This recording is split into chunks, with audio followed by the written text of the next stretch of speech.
আসসালামু আলাইকুম। বাছুর জন্মগ্রহণের পরে কি করণীয় সেই বিষয়ে আমরা সংক্ষিপ্ত একটি ভিডিও আপনাদের মাঝে অনেকদিন পরে উপস্থাপন করার চেষ্টা করছি।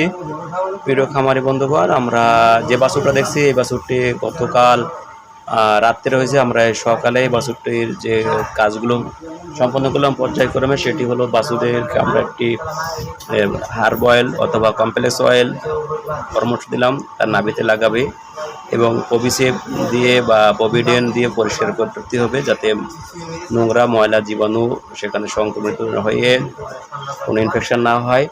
এবং পাশাপাশি গাভীর শাল দুধ খাওয়ানোর পরামর্শ দিলাম। গাভীর জনিপথে অনেক সময় ফ্লুইড বাইর হয় এবং এটা মাছি বসে পোকা হয়, ইনফেকশন হয়ে যেতে পারে। জন্য গাভীকে উত্তম রূপে গোসল করাতে হবে।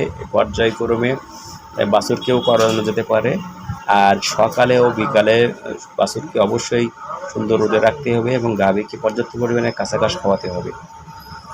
পাশাপাশি বাছুরকে আয়রন প্লাস এটা সিরাপ খাওয়াতে পারেন। ডক্টরস অ্যানিমেল হেলথ কোম্পানিটা মার্কেটিং করে।